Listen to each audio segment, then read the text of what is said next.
ሰላም ጤና ይስጥልን እጅጉን የተወደዳችሁና የተከበራችሁ የአዲስ ስፖርት ቤተሰቦቻችን እንደምን አላችሁልን? ከእናንተው ከሆነው ከአዲስ ስፖርት የዩቲዩብ ቻናላችን አዳዲስ ስፖርታዊ ጉዳዮችን ልናካፍላችሁ እነሆ ዳግም ተገናኘን። ስለምታደምጡን፣ ስለምትከታተሉን ቆይታችሁ ከኛ ጋርም ስለሆነ እጅጉን ከልብ አድርገን ነው የምናመሰግነው። በዛሬ ፕሮግራማችን የተለያዩ ስፖርታዊ ጉዳዮችን ወደ እናንተ እናደርሳለን።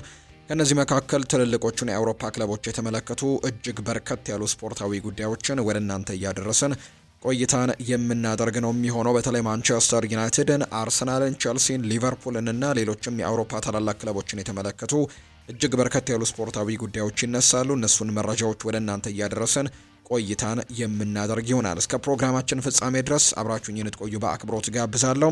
ቪዲዮአችንን ላይክ፣ ቻናላችንን ሰብስክራይብ እያደረጋችሁ ከኛ ጋር ቆይታን አድርጉ። ከመሸጋገሪያ በኋላ በድጋሚ ተመልሰን እንገናኛለን። አብራችሁኝ ቆዩ።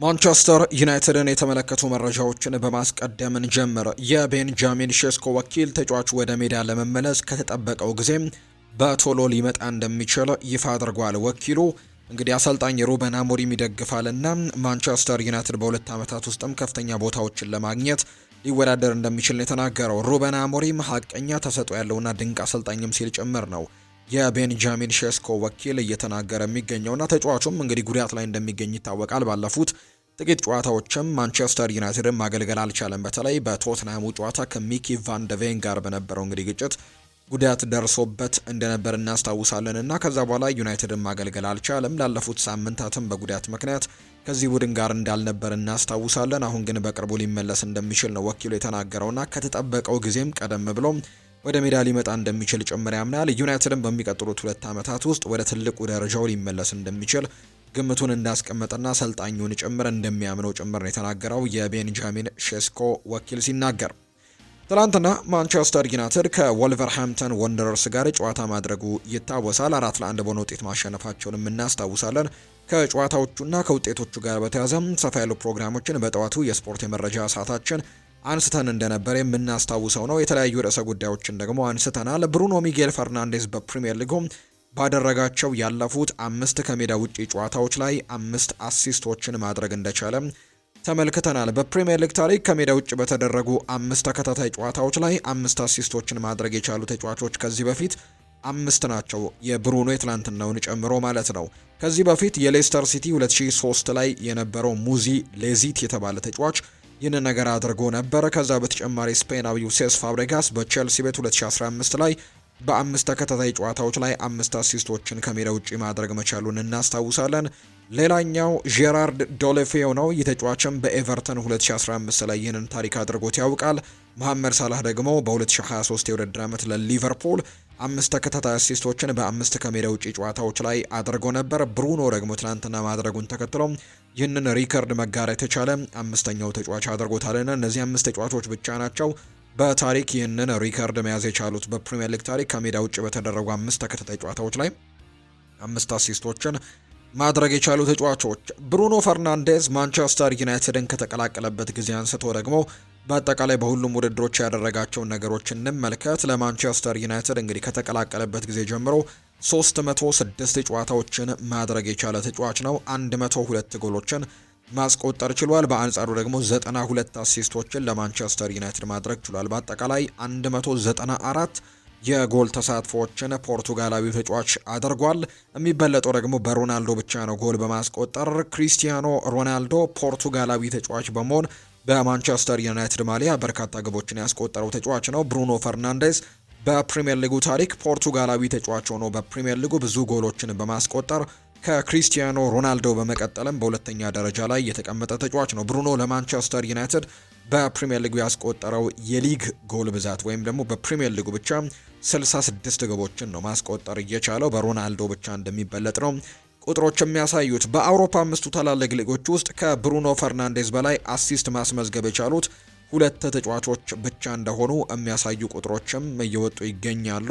እንግዲህ እነዚህ ተጫዋቾች ላሚን ያማልና እንዲሁ ደግሞ ማርከስ ራሽፎርድ ከባርሴሎና 7 አሲስቶችን ማድረግ ችለዋል። በእርግጥ እነዚህ ሁለት ተጫዋቾች በአውሮፓ ውድድሮች ላይ ዘንድሮ በተደረጉት ውድድሮች ላይ በርከት ያሉ አሲስቶችን በማድረግ ይመራሉ። ከዛ ውጪ ሚኬል ኦሊሴም የባየር ሚኒኩ ተጫዋችም 8 አሲስቶችን በማድረግ እነዚህ 3 ተጫዋቾች ብቻ ከብሩኖ የበለጠ አሲስት አላቸው በሁሉም ውድድሮች ላይ ማለት ነውና 6 አሲስቶችንም በስሙ ማስመዝገብ ችሏል። እንግዲህ ይህ ተጫዋች ብሩኖ ሚጌል ፈርናንዴዝ እና አሁንም ብዙ አሲስቶችን ማድረግ እንደቀጠለ ነው እየተመለከትን የምንገኘው። የፕሪሚየር ሊጉ ከፍተኛ አሲስት አድራጊ ሆኖም እየመራ እንደሚገኝ ነው እየተመለከትን የምንገኘው።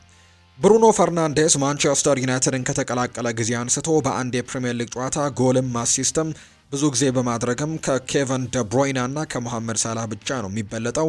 ሞሐመድ ሳላህ 27 ጊዜ በአንድ ጨዋታ ጎልና አሲስት በማድረግ መውጣት የቻለ ሲሆን ኬቨን ደብሮይና ደግሞ ይህን 17 ጊዜ ማድረግ ችሏል። ማለት 27 ጨዋታዎች ላይ ሞሐመድ ሳላህ ጎልም አስቆጥሮ አሲስት የሚያደረገባቸው ጨዋታዎች እንደማለት ነው። እንዲሁ ደግሞ ኬቨን ደብሮይና ደግሞ 17 ጨዋታዎች ላይ ይህንን ነገር ማድረግ ችሏል። ጎልም አስቆጥሮ አሲስት ማድረግ የቻለባቸውን አጋጣሚዎች ተመልክተናል። በአንጻሩ ብሩኖ ፈርናንዴዝ ከትላንትናው ጨዋታ ጋር ጨምሮ 16 ጊዜ ይህንን ነገር ማድረግ ችሏል። በ16 ጨዋታዎች ላይ ጎል አስቆጥሮ አሲስት የሚያደረገባቸው ጨዋታዎች ናቸው። የትላንትናው ጨዋታ ላይ 2 ጎል አስቆጥሯል። እንዲሁ ደግሞ ለሜሰን ማውንትም አሲስት ማድረጉን የምናስታውሰው ጉዳይ ነውና 16ኛው ጨዋታ ሆኗል የትላንትናው ጎልና አሲስት ያስመዘገበባቸው ጨዋታዎች ማለት ነው። ሁለቱንም በተመሳሳይ ሰዓት ሜሰን ማውንት ይናገራል። ለኛ ወሳኝ ድል እንደነበር ግልጽ ነው። በመጀመሪያው አጋማሽ ከእረፍት በፊት ወደ ጨዋታው እንዲመለሱ አድርገናቸው ነበር። በዚህም የመጀመሪያው አጋማሽ ሲጠናቀቅም በመበሳጨትና ቅር በመሰኘት ወደ መልበሻ ክፍል አመራን። አሰልጣኙ የነገረን ጥቂት ነገሮች ነበሩ። ከእረፍት መልስም በዓላማ የፈጠርናቸው የማጥቃት እድሎችን መጨረስ የኛ ድርሻ ነበር። ስለዚህም በሁለተኛው አጋማሽ ደስተኞች ነን ብዬ አስባለሁ።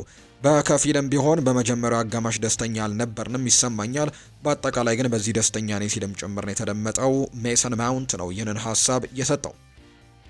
ማውንት ትልቅ ጥራት አለው፣ መከላከልንም ማጥቃትንም ይችላል። ኳሱን ሲነካ ያለው ጥራት እጅግ በጣም ጥሩ ነው እና ደግሞ ይህ አላስገረመኝም ብሏል ሲናገር አሰልጣኝ ሩበን አሞሪም። ሆኖም ግን ልንንከባከበው ይገባል። አንዳንዴ በልምምድ ቦታ ላይና በጨዋታዎች ላይ ልትንከባከበው ያስፈልጋል።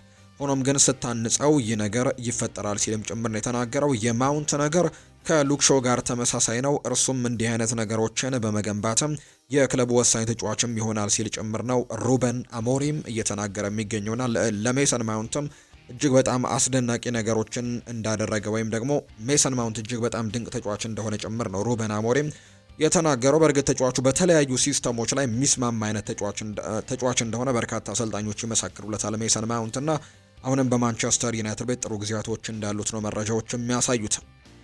የቀድሞ የሊቨርፑል ተጫዋችና የአሁኑ የጨዋታ ተንታኝ ነው ጄሚ ካራገር ማንቸስተር ዩናይትድ የትላንትናው ድል ይገባቸው እንደነበር ነው የገለጸው። ዩናይትድ በትላንትናው ጨዋታ ጥሩ ብቃትን ሜዳ ላይ አሳይተዋል፣ እናም ድሉ ይገባቸዋል ሲል ነው የሚናገረው። ከጨዋታ ብልጫ ጋር ፍልሚያውን በድል ተወጥተዋል። ነገር ግን ወልቭስ 2 ነጥብ ብቻ ያለው ቡድን መሆኑን ግን መዘንጋት የለብንም ብሏል። የዩናይትድ ወልቭስን 4-1 ከማሸነፉም በላይ ማሸነፍ የነበረበት የዌስትሃሙን እና የኤቨርተኑን ጨዋታ ነበር ሲልም ጭምር የተናገረው። ሆኖም ግን አሁንም ያለፈው አልፏል። የምሽቱ ድል ለሰኞ የቦርንመዝ ጨዋታ ደግሞ ለቡድኑ የተሻለ ራስ መተማመንም ይሰጣቸዋል ብዬ አስባለሁ ሲል ጭምር ነው የተናገረው። ከሰሞኑ በዋናው ቡድን የመሰለፍ ዕድልን የተሰጠው የሚገኘው ወጣቱ ተከላካይ አይደን ሄቨን እያሳየ የሚገኘውን እድገት መቀጠል እንደሚፈልግ ነው የተነገረው። አሰልጣኝ በሚገባ እምነት እያሳደረብኝ ነው፣ ነገሮች ላይም እጅጉን ትዕግስተኛ መሆን እንዳለብኝ ማውቃለሁ። እያንዳንዱ ጨዋታ እየተሻሻልኩኝ እንደሆነ ይሰማኛል። ምን ማድረግ እንደምችልም በጨዋታዎቹ ላይም እያሳየሁ ነው። እድገትን መቀጠል እፈልጋለሁ ብሏል። ቡድናችን በጨዋታው ላይ ያሳየው ብቃትም ኮርቼበታለሁ፣ ድሉም ይገባን ነበር ሲልም ጭምር ነው አይደን ሄቨን ከጨዋታው በኋላ በነበረው ሀሳብ ላይ የተናገረው። አርሰናልን የተመለከቱ መረጃዎችን ደግሞ እናንሳ።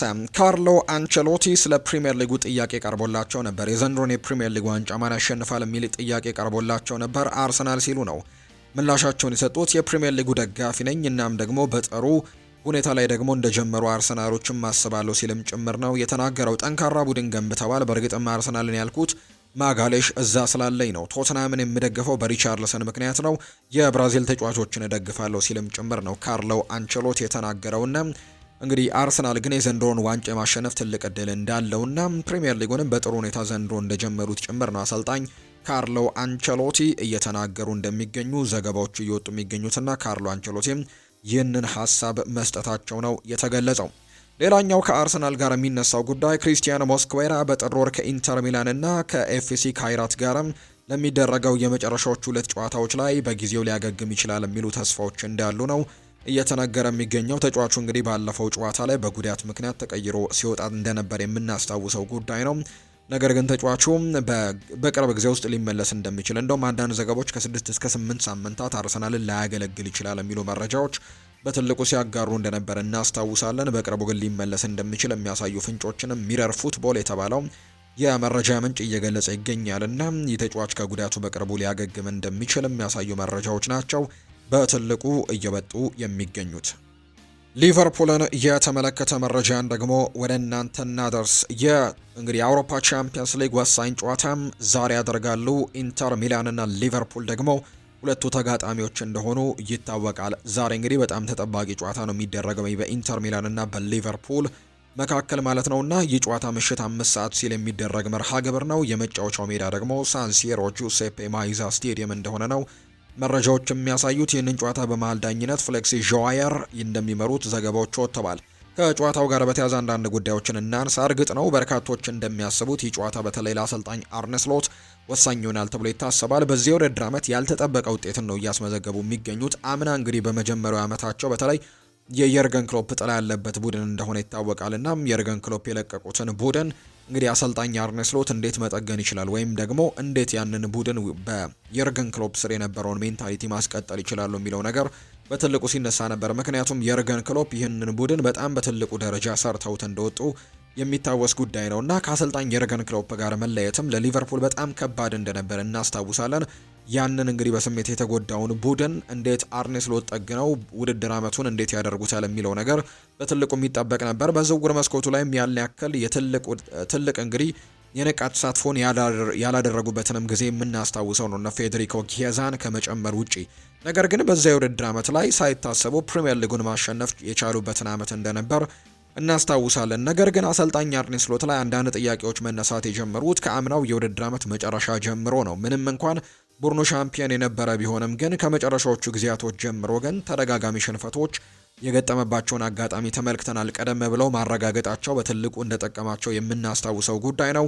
በፕሪሲዝንም የሚጠበቀውን አይነት እንቅስቃሴ አላደረጉም። ቡድኑ በርከት ያሉ ግቦች የሚቆጠርበት ቡድን እንደሆነ ተመልክተናል። በኮሚን ሺልድ እንዲሁ ተሸንፈዋል። ስለዚህም ጥያቄዎች መነሳት መጀመራቸው የምናስታውሰው ጉዳይ ነው። በፕሪሚየር ሊጉ ደግሞ በመጀመሪያዎቹ 5 ሳምንታት ላይ እንግዲህ በመጨረሻዎቹ ደቂቃዎች በአብዛኛው በሚያስቆጥሯቸው ጎሎች 5ቱንም ጨዋታዎች አሸንፈው ወጥተው ነበር። ነገር ግን ከዛ በኋላ የነበሩት ጨዋታዎች ግን ለሊቨርፑል እና ለአሰልጣኝ አርነ ስሎት እጅግ በጣም አስቸጋሪ እንደነበሩን የተመለከትነው።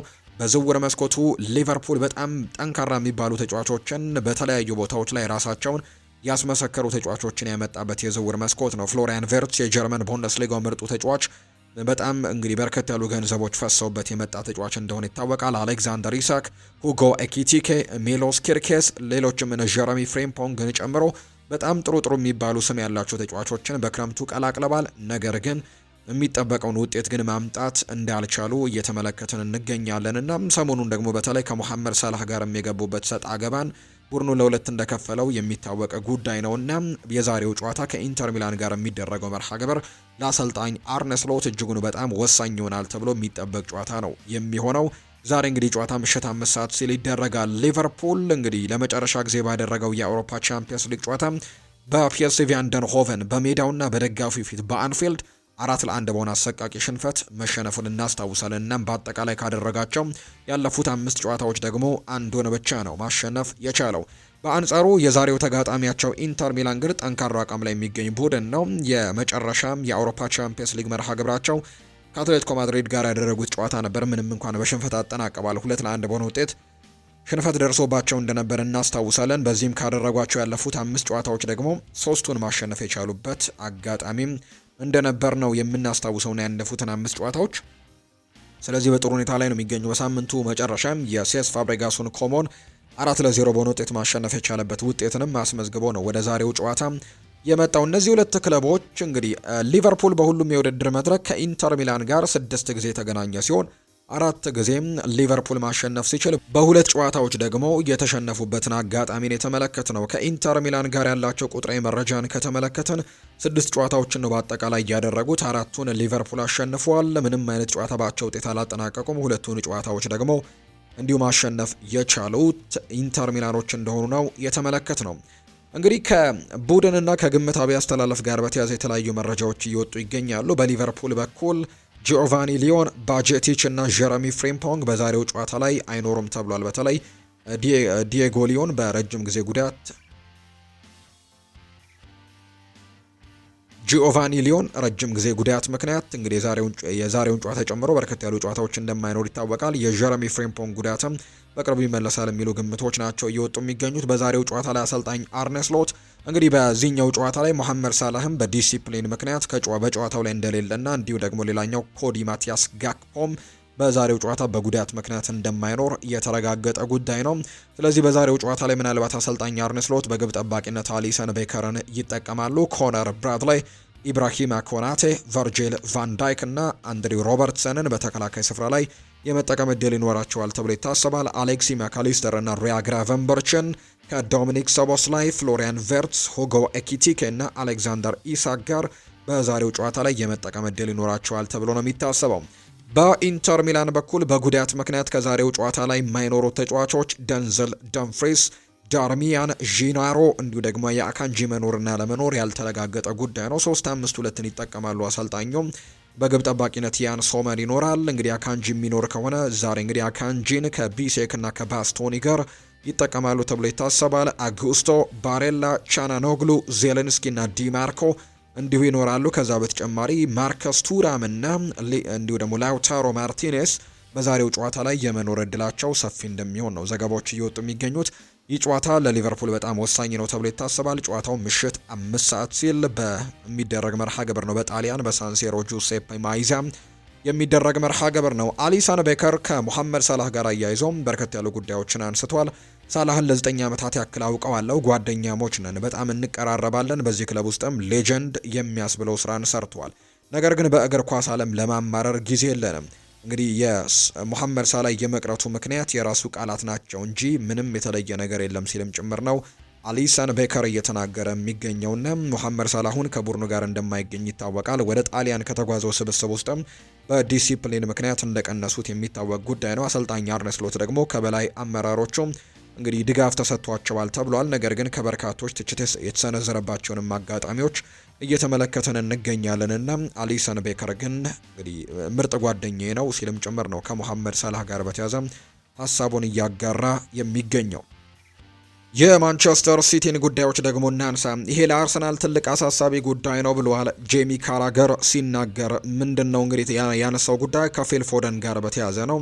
ፊል ፎደን ከ2 ዓመታት በፊት የአመቱ ምርጡ ተጫዋች በነበረበት አቋም ላይ ከቀጠለ አርሰናል የሊግ ዋንጫውን በተመለከተ በጣም መጨነቅ ይኖርበታል ሲል ነው ጄሚ ካራገር የሚናገረው። እንደዚያ ከቀጠለ ማንቸስተር ሲቲ በዚህ ውድድር ዘመን ከአርሰናል የበለጠ ብዙ ጎሎችን ያስቆጥራል። አርሰናል በመከላከል ረገድ ምርጡ ቡድን እንደሆነ እናውቃለን። ነገር ግን ፊል ፎደን በዚያ ደረጃ ላይ ከደረሰ ለአርሰናል ትልቅ ችግር ነው የሚፈጥረው ሲል ነው ጄሚ ካራገር የተናገረውና የፊል ፎደን አቋም በዚሁ የሚቀጥል ከሆነ አርሰናሎች በትልቁ ሊሰጉ ይገባል ወይም ደግሞ አሳሳቢ ጉዳይ ውስጥ ሊሆኑ ይገባል የሚል አይነት ሀሳብን ጭምር እየሰጠ እንዳለ ነው መረጃዎቹም የወጡት። ፊል ፎደን የትኛውም ክለብን ብትደግፍ አይተ የምትዝናናበት አይነት ተጫዋች ነው ብለዋል ጄሚ ካራገር ጨምሮ ሲናገርና ከፊል ፎደን ጋር በተያዘ በተለይ ዘንድሮ በጣም ጥሩ መነሳሳትን እያሳየ ይገኛል። ባለፉት ጥቂት ዓመታት መጥፎ ጊዜያቶችን አሳልፎ እንደነበርና በተለይ አምና በነበረው የውድድር ዓመት ላይ እንግዲህ የምናውቀውን ፊል ፎደንን አልሆነም ነበር ለበርካታ ጊዜያትና ዘንድሮ ግን የምናውቀው ፊል ፎደን የተመለሰበት ዓመት ይመስላል። በጣም ድንቅ የሚባል የውድድር ዓመትን እያሳለፈ ነውና ጄሚ ካራገር ሲናገር ማንኛውንም ክለብ ልትደግፍ ትችላለህ፣ ማንኛውንም ክለብ ደግሞ አንተ ልታይ ትችላለህ፣ ነገር ግን አይተም የምትዝናናበት አይነት ተጫዋች ፊል ፎደን ነው ሲል ጄሚ ካራገር ይናገራል። እንዲሁ ጄምስ ማዲሰንም ስለ ፊል ፎደን አንዳንድ ጉዳዮችን አጋርቷል። ፊል ፎደን ልዩ አስደናቂ የእግር ኳስ ተጫዋች ነው።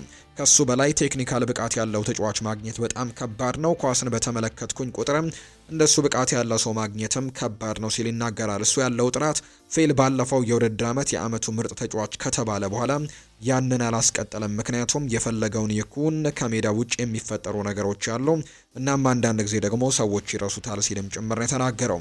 ይህ ሁላችንም የምናውቀውና የምንወደው ፊል ፎደን ነው። ፊል አሁን ላይ ትልቅ ልጅም ነው። አስደናቂ አመለካከትም አለው። ለጨዋታው ፍላጎት አለው። ፊል በማዕከላዊ ሜዳ ላይ የምትፈልጉት ሰው ይመስለኛል። ከፊት መስመርም የትም ቦታ ላይ መጫወት የሚያስችል ጥራት አለው። ይህ የአመቱ ምርጥ ተጫዋች የነበረው ፊል ፎደን ነው። ያንን ደግሞ ጥማትም መልሶ ያገኘው ይመስለኛል። ያ ፍላጎት መኖሩና ያ ጥራት መኖሩንም በትክክል ያሳያል ብለዋል። ስለዚህ ዘንድሮ ፊል ፎደን በልዩ ሁኔታ የተመለሰበት የውድድር ዓመት እንደሆነ ነው በርካቶች ምስካሪነታቸውን እየሰጡ የሚገኙት። ተደጋጋሚ ጎሎችንም እያስቆጠረ ነው። በሳምንቱ መጨረሻ እንኳን ባደረጉት ጨዋታና ሰንደርላንድን ባሸነፉበት መርሃ ግብር ከሮያን ሸርኪ የተሻገረለትን በጣም ቆንጆ የነበረች ኳስም በጭንቅላት ገጭቶ ኳስና መረብን ማገናኘት የሚታወስ ነው። ዘንድሮ ፊል ፎደን ለማንቸስተር ሲቲ ውጤቱን መስተካከል ጥሩ አስተዋጽኦችን ሊያደርግ የሚችል አይነት ተጫዋች እንደሆነ ነው ግምቶች እየወጡለት የሚገኘው። ቸልሲን የተመለከቱ መረጃዎችን እናንሳ። አሌሃንድሮ ጋርናቾ ፕሪሚየር ሊግን መልቀቅ አልፈለግኩም ነበር፣ ምክንያቱም የዓለማችን ምርጥ ሊግ እንደሆነ አስባለሁ። ወደዚህ ከመምጣቴ በፊት ከአሰልጣኝ ኤንዞ ማሬስካ ጋር ተነጋገርኩኝ። እናም ፕሮጀክቱን አስረዳኝ፣ አሳምኖኛልም። እናም ደግሞ እዚህ በመሆኔ በጣም ደስተኛ ሆንኩኝ ብለዋል። አንዳንድ ጊዜ በህይወት ውስጥም ወደፊት ለመራመድ ወይም ደግሞ እንደ ተጫዋች ለመሻሻልም ነገሮችን መለወጥ አስባለሁ። ይሄ ትክክለኛው ጊዜና ትክክለኛው ክለብ እንደሆነም አስባለሁ። ለዚህ ነው ቀላል ውሳኔ ያደረኩት ሲልም ጭምር ነው አሌሃንድሮ ጋርናቾ የተናገረው። ዩናይትድን በመልቀቅ ጸጸት አይሰማኝም ብሏል ጋርናቾ ጨምሮ ሲናገር። አርጀንቲናዊው የቸልሲ ተጫዋች የሆነው አሌሃንድሮ ጋርናቾ ከማንቸስተር ዩናይትድ ጋር ነገሮች ያበቁበት መንገድ አይጸጽተኝም በማለት ጭምር ነው የተናገረው። እዚህ የመጣሁት እግር ኳስን ለመጫወትና ለሰዎች እንደ ተጫዋችም ማን እንደሆንኩኝ ለማሳየት ነው ሲል ጋርናቾ አስቴቱን ሰጥቷል። አክሎም አንዳንድ ጊዜ በህይወት ውስጥም ወደፊት ለመራመድ የተወሰኑ ነገሮችን መቀየር ያስፈልጋል ነው ያለው። ወቅቱ ትክክለኛ ነበር። ቸልሲ ትክክለኛው ክለብ ነው። በጣም ቀላል ውሳኔ ነበር ያደረኩት ሲልም ጭምር ነው ጋርናቾ የተናገረው። የቀድሞ የማንቸስተር ዩናይትድ ተጫዋች የነበረው ኒኪ ባት ይናገራል። ኮቢ ማይኖ እኛ የምናጣው በጣም ትልቅ ተጫዋች ነው። ለእግር ኳስ ህይወቱ ዩናይትድን መልቀቅ ይኖርበታል። ወደ ቸልሲ ቤት ደግሞ ለእኛ አሳፋሪ ነገር ስለሆነ ከእንግሊዝ ውጭ እንደሚወጣ ተስፋ አደርጋለሁ ብሏል ኒኪ ባት ሲናገር። ቸልሲ ኒኮላ ጃክሰንን በባየርን የነበረውን የውሰት ውሉን በክረምቱ የዝውውር መስኮት መገባደጃ ላይ ለማቋረጥ ፍቃደኛ ባለመሆኑ ዳግመኛ በቸልሲ ቤት የመጫወት እድል አይሰጠውም። ቸልሲ የሊያም ዴላፕ ክፍተትን ለመሸፈን ኢማኑኤል ኤሚጌን ከስትራስቡርግ በጥር ያመጣል ተብሎ አይጠበቅም። አሁን ላይ የማሬስካ የአጥቂ አማራጮች ዣኦ ፔድሮ፣ ፔድሮ ኔቶ፣ ማርክ ጉዩ እና ታይሪክ ጆርጅ እንደሆኑ ማትላው የተባለው የመረጃ ምንጭ ይፋ አድርጓል። የቀድሞ የማንቸስተር ዩናይትድ ተከላካይ የነበረው ፊል ጆንስ ይናገራል። ኤዲን ሃዛርድን መቋቋም አልቻልኩም ነበር። እሱ በዚያ የውድድር ዘመን በጣም ልዩ ነበር። እንደ ሜሲ አይነት ዝቅተኛ የመሬት የስበት ደረጃ ስለነበረው ኳሱን አያስነካክም ነበር። በጣም ስትጠጋው ኳሱን ያዞርብካል፣ ከኋላም ይገባል፣ ወደ ታችም ይወርዳል። ለመቆጣጠር በጣም ከባድ ሆኖብኝ ነበርና በጣም ድንቅ ጊዜን ያሳለፈበት ጊዜን አስታውሰዋለሁ ሲል ነው የቀድሞ የማንቸስተር ዩናይትድ ተጫዋች ስለ ቼልሲው ኤዲን ሃዛርድ ሀሳቡን የተናገረው። ሪያል ማድሪድን የተመለከቱ መረጃዎችን እናንሳ። አሁን ላይ የማድሪድ አሰልጣኝ ነኝ፣ እናም ስለ ሊቨርፑል አላስብም ብሏል ሻቪ አሎንዞ። የሪያል ማድሪዱ አሰልጣኝ ሻቪ አሎንዞ ከነገው እንግዲህ የማንቸስተር ሲቲ ጨዋታ በፊት አስቴቱን ሰጥቷል። ከሴልታ ቪጎ ጨዋታ በኋላ ክለቡ ድጋፍ አድርጎላቸው እንደሆነ የጠየቁት አሰልጣኙ ግንኙነታችን ቀጥሏል፣ ሁላችንም አንድ ላይ ነን ሲሉ ነው ምላሽ የሰጡት። አሁን ላይ ትኩረታችን ማንቸስተር ሲቲ ነው ያሉት አሰልጣኙ ይሄ ቻምፒየንስ ሊግ ነው፣ ድባቡና ደግሞ የተጫዋቹ አስተሳሰብም የተለየ ይሆናል ሲልም ጭምር ነው የተናገረው። ከዛ በተጨማሪ ግን ሻቪ አሎንዞ በቆይታቸው ወቅትም ወደ ሊቨርፑል ስለማምራትም ተጠይቀው አሁን እዚህ ነኝ፣ ይሄ ደግሞ መሆን የምፈልግበት ቦታ ነው ሲልም ነው የተናገረው። ሊቨርፑል ሳላህን እንዳገደው ቪኒሲዮስንም ማገድ ነበረብኝ ብለው ታስባለህ ወይ ላላችሁት ደግሞ ሊቨርፑል ነገሮችን የሚወስነው በራሱ መንገድ ነው፣ እኛ ደግሞ በራሳችን መንገድ ነው መወሰን ያለብን ሲልም ጭምር ነው ሻቪ አሎንዞ የተናገረው።